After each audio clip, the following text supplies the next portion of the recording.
अर्चने वंदन सतगुरुदेव भगवान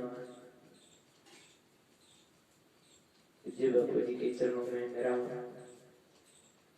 हृदय से प्यार भरा साष्टांग दंडवत प्रणाम। गुरु गद्दी पर विराजमान अखिल भारतीय चैतन्य साधक परिवार के गादीपति पूज्य बड़े बाबा जी के श्री चरणों में मेरा साष्टांग दंडवत प्रणाम। अखिल ब्रह्मांड के नायक श्री कृष्ण वंदे जगत गुरु ऐसा परम पिता परम हंस संत महापुरुष जगत गुरुदेव भगवान के श्री चरणों में मेरा हृदय से प्यार भरा बहुत बहुत साधुवाद।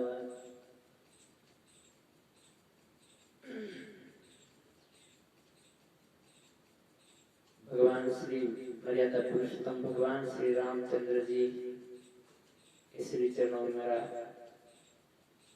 हृदय से प्यार भरा साष्टांग दंडवत प्रणाम। इस दास का प्रणाम स्वीकार कर भगवान श्री मर्यादा पुरुषोत्तम श्री रामचंद्र जी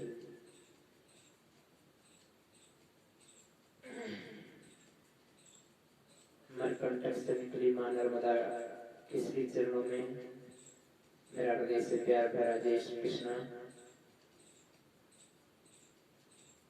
भगवान ज्ञान गुण निधान भगवान शिव शंकर के श्री चरणों में मेरा हृदय से प्यार भरा जय श्री कृष्ण। जिन्होंने माँ गंगा को अपनी जटा पे धारण करे हुए हैं इसे जटाधारी भगवान श्री शिव शंकर जी को मेरा हृदय से बहुत बहुत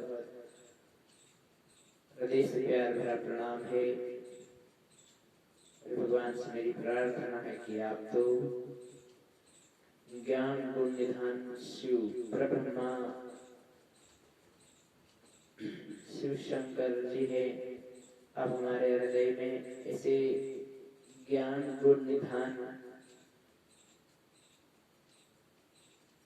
ईश्वर को जगाइए।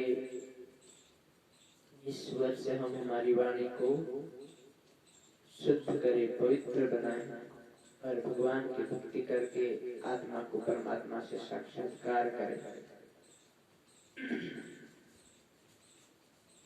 यह गीता रामायण सत्संग का सर्वप्रथम दिन है।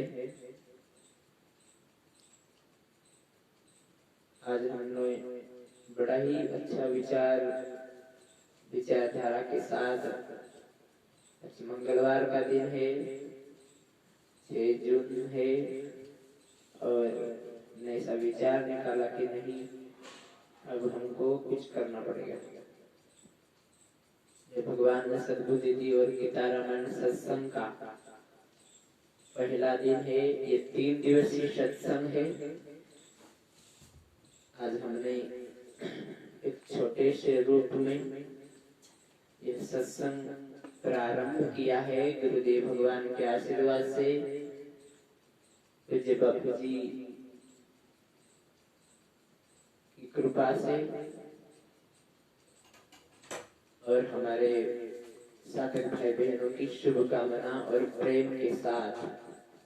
तो आज गीता रामायण सत्संग के सर्वप्रथम दिन में हमारी कोठावाड़ी वाले अनिल भैया आए हैं तो उनका हम स्वागत करते हैं। वो व्यासपीठ का दर्शन कर ले आके।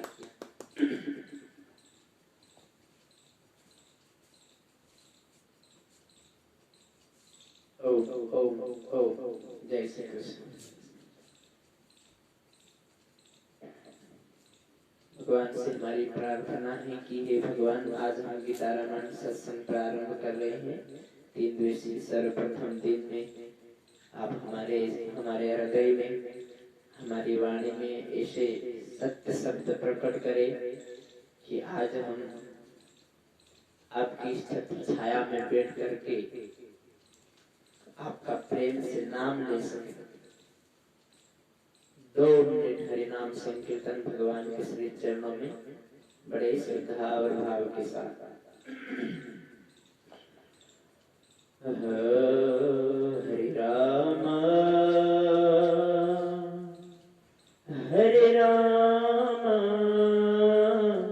राम राम हरे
भगवान श्री कृष्ण के चरणों में मेरा हृदय से बहुत बहुत साधुवाद।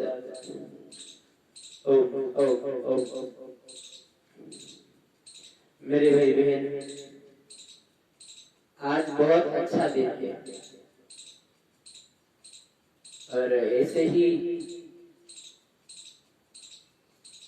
प्रातःकाल की संध्या में यदि हमारे ध्यान योग में भगवान हमको कुछ ऐसे विचार दे कि भगवान हमको ऐसे विचार दे जो विचार हमारे लिए भी भगवान दे और दूसरों के लिए भी हमको विचार दे, ऐसी प्रातःकाल की संध्या में भगवान यदि ऐसे विचार दे तो फिर मुझे भरोसा है कि ऐसे विचार यदि हम भगवान से ले भगवान हमको ऐसे विचार दे और हम भगवान के ऐसे विचारों को ग्रहण करे, आत्मसात करे, तो मुझे भरोसा है कि भगवान के ऐसे विचार हमको लेने से हमारा भी कल्याण हो सकता है और औरों का भी कल्याण हो सकता है। मेरे भाई बहन, आज भगवान श्री कृष्ण ने कहा है कि ऐसे विचार भगवान श्री कृष्ण यदि अर्जुन को दिए थे, लेकिन अर्जुन ने उस विचार को आत्मसात नहीं किया, भगवान श्री कृष्ण के ऊपर भरोसा नहीं किया, तो युद्ध भूमि में गए और रथ के पिछले भाग में जाके गिर पड़े। आज वही हाल हमारे भी हो सकते हैं। गुरुदेव भगवान ने, पूज्य गोपाल चैतन्य बापू जी ने हमको ऐसे विचार देते हैं, हम हमारे गुरुओं के, हमारे संतों के, हमारे बापू के विचार को आत्मसात नहीं किए, तो फिर हो सकता है इस संसार रूपी रथ के पिछले भाग में हमको भी गिरना पड़े कभी कभी। भगवान से मेरी प्रार्थना है कि हे भगवान, आप ऐसे ही विचार हमको दें, ऐसे ही भाव और श्रद्धा प्रेम हमारे हृदय में औरों के प्रति जगाए रखे। मेरे भाई बहन, जब भगवान के विचार एक फल वाली के हृदय में जागते हैं, एक माता फल फूल बेचने के लिए जाती थी, दिन भर उसका कोई बिक्रा ही नहीं हो, और वो एक दूसरे से कहती कि भैया फल ले लो, भैया फल ले लो, लेकिन उस दिन वो माता जी के टोकरी में से एक भी फल बिक्र नहीं हुआ, बिका नहीं। तो भगवान से प्रार्थना कर रही थी कि हे भगवान, अब मेरे पेट का पालन पोषण कैसे किया जाए, आज तक कुछ भी बिक्रा नहीं हुआ। तो भगवान से प्रार्थना करती है कि हे भगवान, आज कुछ भी बिगड़ा नहीं हुआ, लेकिन भगवान छोटे से रूप में आए और उस मैया से कहने लगे कि हे मैया, आप फल बेचने लाई हो तो मुझे फल चाहिए। भगवान मैया के पास आते हैं और मैया भगवान को फल देती है, और मैया से भगवान कहने लगे कि मैया, मुझे फल तो चाहिए, लेकिन फल के बदले में मैं तुझे क्या दूं? फल के बदले में मैं आपको क्या दूं? तो मैया ने कहा कि आज तो हरि करे सो खरी, जो भगवान दे दे मैं उसको अपनी टोकरी में ले जाऊंगा भर के। तो मेरे भाई बहन, एक फल वाले के ऊपर भगवान श्री कृष्ण की कृपा हुई, वैसे इस दास के ऊपर, इस आदर्श आदिवासी सतपुड़ा पहाड़, इस जंगल में रहने वाले आदिवासी भाई बंधुओं के ऊपर पूज्य बापू जी की कृपा हो गई है। और हम बहुत भाग्यशाली हैं कि हमारे बीच में भी कोई न कोई संत महापुरुष जन्म लेकर के हमारे जन्म को धन्य कर रहे हैं। एक ऐसे अभी चुनाव आ रहा है नेपालनगर विधानसभा में, तो इसका वो किया जाए, प्रचार प्रसार हो रहा है और नेता प्रचार प्रसार कर रहे, आचार संहिता भी चालू हो गई है लग रहा है। तो एक गांव था ऐसा, बहुत अच्छा गांव था, लेकिन नेता हम क्या करते हैं कि वोट मांगने के लिए आते हैं, वोट मांग के जाते हैं, तो फिर वापस देखते ही नहीं। तो एक दृष्टांत है, प्रसंग है बहुत अच्छा। मेरे भाई बहन, ये ऐसा प्रसंग है कि ये प्रसंग कहाँ जाके लागू होता है, आप थोड़ा सा ध्यान करके देखें, अब विचार करें इसके ऊपर। चुनाव आया, नेता मन आए प्रचार प्रसार करने के लिए। अब जिसका मुंह देखना पसंद नहीं करते थे उसके पैर में धूल चाटते हैं वोट मांगने आते समय। जिसके घर का पानी पीना पसंद नहीं करते, जिसके घर तरफ देख आना पसंद नहीं करते, और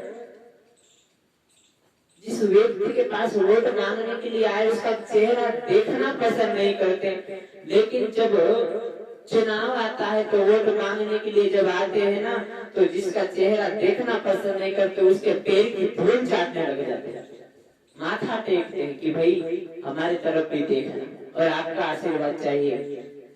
तो गांव के लोगों ने कहा कि देखो भैया, आप वोट मांगने आए हैं, हम आपको जरूर देंगे, लेकिन आप हमारे गांव का विकास करोगे, आप हमारे गांव का विकास करोगे? तो नेताजी ने कहा हाँ बिल्कुल, आप निश्चिंत रहो, आपके गांव का विकास जरूर होगा। ये गांव आपका नहीं है, ये गांव मेरा है, इसलिए मेरे गांव का विकास मैं करूंगा। तो बोले क्या क्या विकास करोगे? तो नेताजी ने कहा कि बस आप तो मुझे वोट दो। नेताओं की बातें होती है बड़ा चढ़ा के बोल देना। नेताओं ने कहा कि आप मुझे वोट दो और मैं आपको, आपके गांव में बिजली नहीं है, लाइट नहीं है, तो लाइट की व्यवस्था करा दूंगा, लाइट की व्यवस्था करा दूंगा, रोड बनवा दूंगा, स्कूल बनवा दूंगा। नेताजी ने कहा कि आपके गांव में लाइट नहीं है तो मैं लाइट की व्यवस्था कर दूंगा, रोड की व्यवस्था कर दूंगा, स्कूल की व्यवस्था कर दूंगा, पानी की व्यवस्था कर दूंगा। तो गांव के लोगों ने कहा कि नेताजी, हमारे गांव में लाइट तो है, लाइट की व्यवस्था भी है, रोड की व्यवस्था भी है, स्कूल की व्यवस्था भी है, सब व्यवस्था है, लेकिन हमारे गांव में शमशान घाट बहुत छोटा पड़ रहा है। शमशान की भूमि, शमशान की जगह जहाँ मुर्दे जलाए जाते हैं, वह भूमि बहुत छोटी पड़ रही है, शमशान। तो आप हमारे गांव का शमशान की भूमि बढ़ा दे, शमशान घाट बढ़ा दे थोड़ा सा। तो नेताजी ने हाँ भी नहीं कहा, ना भी नहीं कहा। क्यों? कि वो नेताजी को यही पता नहीं था कि शमशान भूमि कैसे बढ़ाओ, शमशान की भूमि कैसे बढ़ाई दी जाए। गांव के लोगों ने कहा नेताजी कुछ तो बोलो। नेताजी ने धीरे से कहा कि शमशान भूमि तो मैं क्या बनाऊं, तुम तो मुझे वोट दो, इस गांव के एक एक घर को मैं शमशान भूमि बना दूंगा, इस गांव के एक एक घर को मैं शमशान भूमि बना दूंगा। मेरे भाई, ये नेता को क्या समझा क्या नहीं समझा, लेकिन ये नेता ने कह दिया कि यदि तुम्हारे गांव में सब व्यवस्था है तो कोई बात नहीं, अब शमशान भूमि छोटी है, कम है, तो आप शमशान भूमि बढ़ाने का कह रहा है। शमशान भूमि बढ़ाने की तो बात दूर की है, लेकिन आपका एक एक घर को मैं शमशान भूमि बना दूंगा। मेरे भाई बहन, आप विचार करो,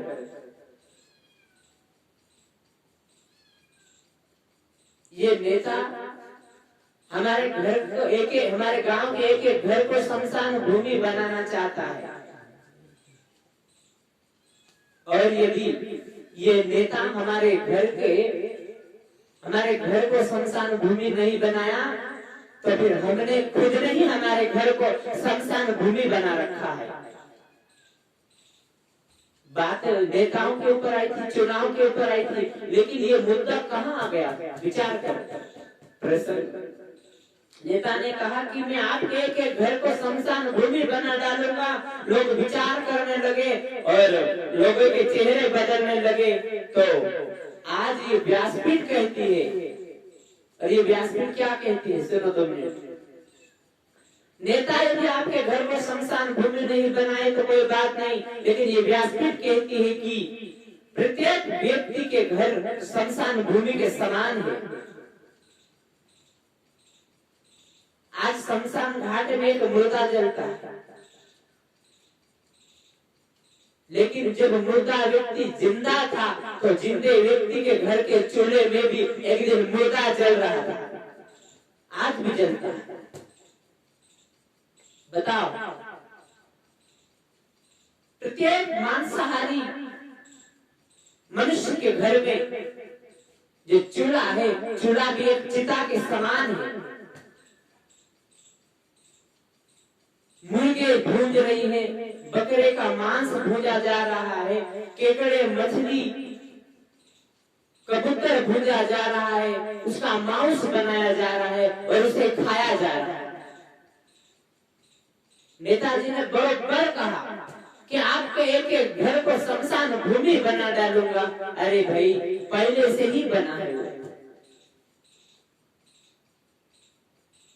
आज हम उसको शमशान मानते हैं जहां पर मनुष्य की मृत्यु शरीर को जलाया जाता है, लेकिन आज हमारा घर भी शमशान के तरह है। आज हम एक मां की बच्चे को काट करके, उसका मांस काट पीट करके, एक अग्नि तो चैतन्य होती है, पवित्र होती है। मनुष्य को तो किसी ने काटा नहीं, लेकिन ये मनुष्य की बुद्धि भ्रष्ट हो गई है, और ये मनुष्य इस निराकार जीव को, निर्दोष जीव को, निर्दोष पशु को, पक्षी को काट करके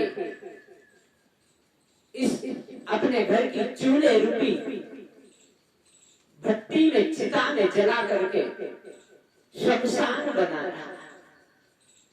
फिर अपने घर, फिर ये लोग कहते हैं कि हमारे घर में सुख शांति नहीं है, हमारे घर में दुख है, पीड़ा है, डर लगता है अकेला रहने में। घर में भी, शमशान में जो व्यक्ति अकेला जाता है, 2 व्यक्ति भी जाए तो उनको भी डर लगता है, क्योंकि वहाँ 100 दिन में, 50 दिन में एक मुर्दा जलाया जाता है। लेकिन घर में हर 8 दिन में, हर 4 दिन में, हर महीने में, हर 15 दिन में एक मुर्दा जलाया जाता है।